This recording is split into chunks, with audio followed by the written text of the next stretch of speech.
Welcome back to Mind X Motive. The word nurture is defined as the action of raising or caring for offspring. Or in Sheena's case, let's discuss the lack thereof. When you're not considered an offspring, how will you ever be cared for as one? On today's episode, we peel back the curtain on the family life and socio-cultural background that shaped Indrani Mukerjea and her daughter Sheena Bora into the people they were, and how one ended up in a grave and the other free on the streets.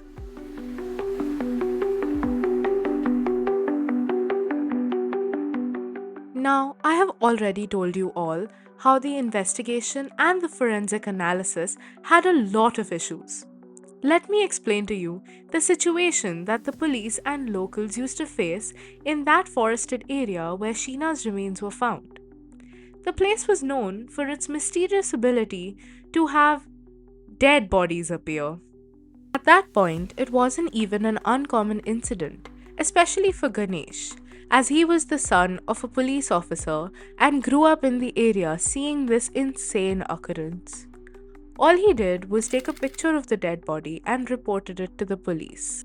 Not much came of this, however, as the police officers just took a diary note of the situation and buried the remains in a shallow ditch nearby. I can hear you wondering, what ever came of the pictures he took of the crime scene? Well, he invariably lost the phone by the 3-year mark of this site when the investigation actually started. As peculiar as this sounds to us, to them it was a random Wednesday in the May of 2012. Now let's rewind, shall we? Let's go back to the beginning of Indrani Mukherjee's story. Indrani Mukherjee was born as Pori Bora into a middle-class Assamese family, the daughter of Durga Rani Bora and Upendra Kumar Bora in Guwahati, Assam. That name probably didn't fit her fancy aspirations of who she wanted to be. Indrani was a much better fit. Records suggest that she was born in 1972, but her first husband Siddharth Das claims she was born at least 7 years prior to that. Her father was a simple employee of the Assam government and her mother was a homemaker. A very stable but traditional family. We can see how her aspirations in life differed so greatly from her humble beginnings. After completing her schooling in Guwahati, she moved to Shillong to pursue higher studies at Lady Kian College, where she met her college sweetheart and first husband, Siddharth Das, in 1986. In the following 2 years, she had her 2 children, Sheena and Mikhail. Sheena in the February of 1987 and Mikhail in September 1988. Well, she dropped all her prior baggage and left Guwahati to move to Kolkata. She left behind her 2 children under the wing of her parents and divorced her first husband. This was in attempts to find a better life for herself, not thinking of the consequences on her family, displaying her strong narcissistic personality. Her parents did not support her decisions as the decision to abandon one's own family was something they looked down upon greatly with their traditional eyes. However, for the betterment of the lives of their grandchildren, they agreed to raise them. Kolkata became Indrani's playground for reinvention, a city where she shed her past and learned the power of charm, connections, and control.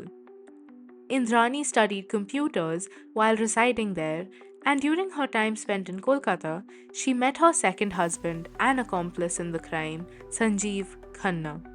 Let's dive more deeply into Sanjeev Khanna. They met in Kolkata at a party, fell madly in love, and got married in 1993. Through the course of their marriage, Indrani cut off all ties with her parents, and we know this because in the entirety of their marriage, Sanjeev only met Indrani's father once.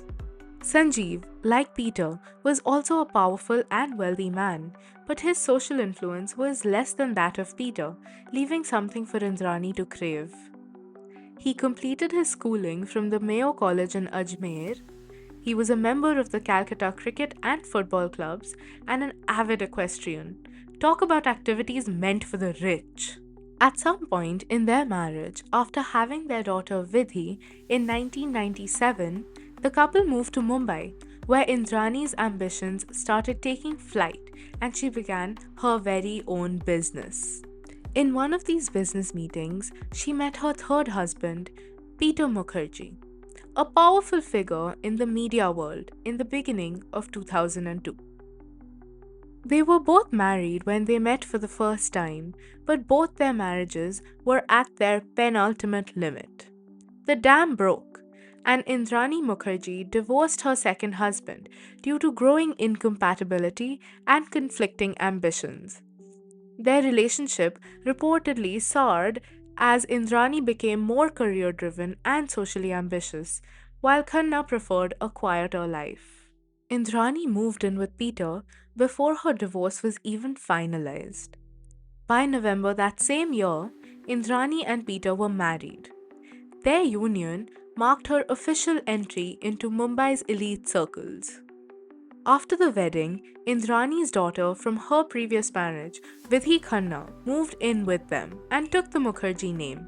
Clearly, some children in Indrani's eyes are worth introducing to the world as your children. This wedding, however, came as a shock to Sheena, as her mother had completely cut her off, and the way she found out about this union was through the newspaper. In 2005, Indrani introduced her previous two children, Sheena and Mikhail Bora, to Peter as her younger siblings. And just a year later, in 2006, Sheena moved in with the Mukherjees too, completely unaware of how darkly this web of lies would unfold. Sheena's childhood was shaped by emotional confusion and a deep sense of displacement. Growing up in a conservative Assamese society, the stigma surrounding illegitimacy weighed heavily on Sheena once she learned the truth. She started off in life not knowing that Indrani was her mother, but her school friends have come forth and disclosed that she learned the truth in the duration of her school life. Though she was intelligent, ambitious, and eager to carve out her own life, the emotional burden of being an unacknowledged child likely left her feeling unwanted and erased. Her relationship with Indrani remained tense, rooted in betrayal and secrecy, a dynamic that would only grow more complicated when she later re entered Indrani's life in Mumbai, stepping unknowingly into the very world her mother had once abandoned her to escape to. I want to digress and discuss a little bit about Indrani's professional life and how it evidently expresses her personality.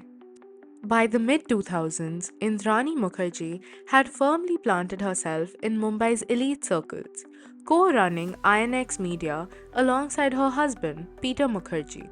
The company promised fresh, bold television content, a challenge to India's media giants. But behind the glamour and the boardroom meetings, a darker story was brewing.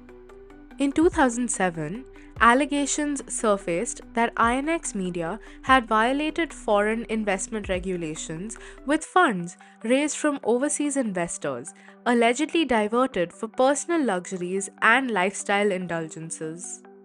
The Enforcement Directorate would later charge Indrani and Peter with money laundering and financial fraud, marking the start of a long and messy legal battle. What this scandal reveals about Indrani is chillingly consistent with her later actions. She was fiercely ambitious, willing to take high stakes risks, and incredibly skilled at manipulating perception, whether that was charming investors, managing narratives, or keeping control in her hands. Her moral compass was flexible, bending rules to serve her goals, while her public image remained polished and untouchable. In many ways, the INX Media episode was a preview of the pattern she would later replicate within her own family, constructing elaborate stories, masking inconvenient truths, and using charm and strategy to get exactly what she wanted. Now, I should not character assassinate Indrani, but not only was she a liar, but a bad one at that. She had multiple versions of the story of where Sheena had disappeared. There is a 3-hour long compilation of calls available on YouTube of Indrani's conversations with Rahul Mukherjee, where she tells him that Sheena ran away to Nagpur with a man called Ishan Khurana. I will provide the link for that video in the description of this episode in case you'd like to dig through it firsthand. Since the police refused to accept Rahul's attempts at filing an FIR as he wasn't a blood relative, Rahul started recording his calls with Indrani to try to catch her in her own web of lies. The story Indrani was spinning for Rahul was obviously a lie, as Sheena and Rahul were in a happy relationship with no complications, even though he was her stepbrother. While all this was occurring, Indrani was simultaneously telling the police that Sheena was pursuing higher education in the United States of America. Sheena moved to Mumbai in 2006, living in Indrani's Worli residence to attend St. Xavier's College, where she was actually pursuing her higher studies. Sheena was suddenly immersed in a world marked by opulence and control, a sharp contrast to the modest, emotionally fractured environment of her upbringing. Indrani, now rebranded as a powerful socialite, had curated an image of maternal perfection with Vidhi, an image that stood as a painful reminder of Sheena's exclusion. Through a psychological lens, this dynamic likely evoked emotional displacement and latent resentment rooted in unresolved attachment trauma. Witnessing Indrani's overt affection towards Vidhi could have triggered comparative deprivation, a form of emotional envy which is driven by unmet need for recognition and belonging. Sheena's psyche, shaped by years of maternal ambiguity and identity suppression, may have struggled with cognitive dissonance, torn between the desire to reconnect with her biological mother and the subconscious realization that she would never occupy the same emotional space as Vidhi. Over time, these conflicting internal states likely fostered a quiet but persistent sense of rejection sensitivity and inferiority schema, which colored the way Sheena navigated her relationship with Indrani and the larger social world she had been thrust into. Indrani Mukherjee's arrest in 2015 marked one of India's most sensational intersections of crime, media, and gendered perception. The public response was explosive, not merely because of the brutality of Sheena Bora's murder, but because the accused was a woman who had once occupied an aspirational elite social space. Overnight, Indrani was reframed from media mogul to monster, and the nation's fascination with her dual identity became a case study in moral shock and gendered deviance. Sociologically speaking, her case reveals how women who transgress normative expectations of motherhood and femininity are often met with amplified condemnation. The public narrative wasn't only about murder, it was about the betrayal of an archetype, the nurturer turned destroyer. This social vilification likely intensified Indrani's pre existing impression management tendencies, compelling her to oscillate between denial, dramatization, and selective victimhood. Her subsequent court appearances, composed demeanor, and carefully worded statements all indicate elements of image preservation and narcissistic resistance to shame. The relentless media spectacle, continuous coverage, courtroom footage, and talk show debates transformed her from a person into a symbol of elite moral decay, reinforcing her own instinct to control the narrative.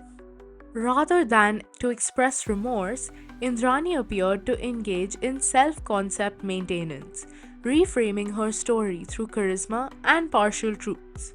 This aligns with patterns of high functioning psychopathy, where social intelligence and charm become tools of survival even in disgrace.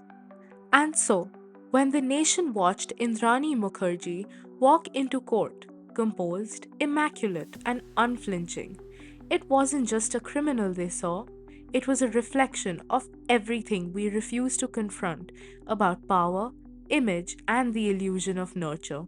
For Indrani, control was a way to feel powerful. For Sheena, it was a desperate attempt to earn the love that she had been denied all her life. Their bond wasn't built on care, it was built on manipulation, dependence, and the unspoken ache of a daughter who only ever wanted her mother to love her back. Maybe the tragedy here isn't just in the murder, but in the quiet generational failure to nurture, to belong, and to be seen. This was Mind X Motive. I'm Raya Ghosh, your host, and I hope you enjoyed this episode. Stay tuned because next time I'll be back with a brand new case. Just remember, at the end of the day, when the act is over, the mind remains.